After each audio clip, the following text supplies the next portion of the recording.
Behind the Shades.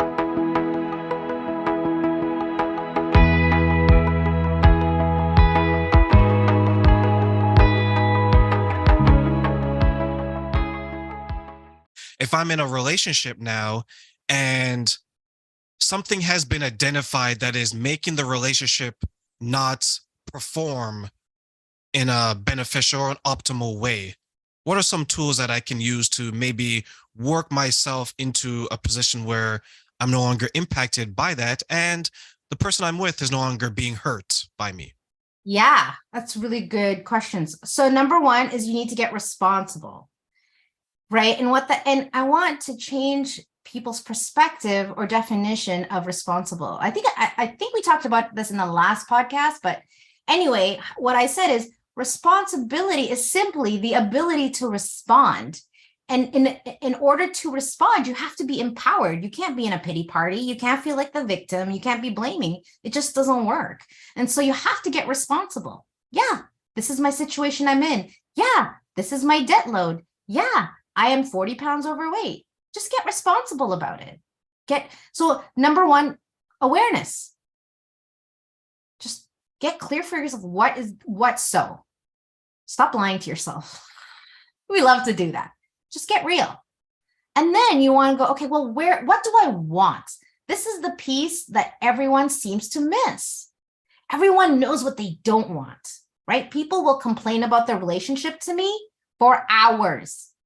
But then I say, okay, great. But what is it that you actually want then? They look at me like, what? What do I want? I don't know. I don't know what I want. So of course they get more of what they don't want because they have no clue where they're going. They're like walking backwards. And so I think you have to get clear. It's like, where is it that you want to go? Is it to lose 20 pounds? Is it to have a relationship? Is it to be more patient? Is it to be more appreciative? What is it? You got to have, it's like a GPS. You got to put in the coordinates. If you just leave it alone, you're just going to be driving aimlessly and waste gas. And then you're going to be frustrated because you're not going anywhere. Right? And then you got to take action. And I think part of the action piece is you got to have accountability. Because if you say, I'm going to go to the gym, you're going to say that to yourself for weeks. I'm going to go to the gym. Yeah, I'm going to go to the gym. I'm going to go to the gym. But if you've got an accountability partner, right? Or you have some sort of organizational, day timer that you're going to write it in and actually do what you say you're going to do, then your chances of fulfilling whatever goal you have is higher. But you got to know what your goal is. You got to know where you're going first, and you got to know how to get there. And then you got to figure out, what can I do to make sure I don't self-sabotage, right? How do I keep the momentum going? So one of the things I actually did with a couple of my clients, because we're all about getting healthy this year, is we got onto a chat. We created a Facebook chat. And whenever we go to the gym or whenever we weigh ourselves, we post. And it's our way of creating fun and support and leadership and initiative to really show up.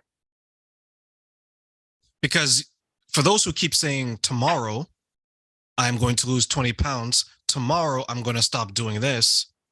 Tomorrow comes every single day, except for those who don't plan for it. Yeah. Right? Meaning that, sure, you can say that's tomorrow. And I like that you mentioned accountability and being responsive. Because if you truly love someone and if you want to make it work, right, you're going to say, hun, babe, my lover, the sexy guy over there, you're going to say, hey, I want to do better. I may need your help in doing better. Yeah. But I want to do better. So I want to do better starting today. But what I find is that, to your point, when you get them to ask, okay, give me the list. What do you want? The list is zero. What don't you want? Super vague, right? Yeah. Yeah. And then what you don't want, it's 1,000 things. So I just tell them, okay, look at the list that you don't want. That means the opposite of that is what you want. Yeah. But for some reason, you can't articulate it and you can't put it to paper. And I think that is part of the problem as well. Yeah. Yeah. And to me, I'm like, well, duh, the opposite.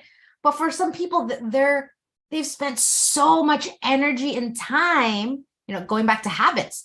They've had this habit of living in this vicious cycle, exhausting cycle of like defeat and disappointment and frustration and worry, that when you're like, hey, did you know you just need to stand up and get out of the cage. You don't actually have to stay here.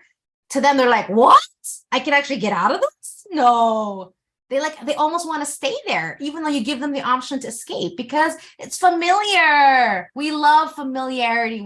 It gives us this fake sense of safety. So people would rather stay in unhappy marriages rather than actually speak up and make a declaration about what they want.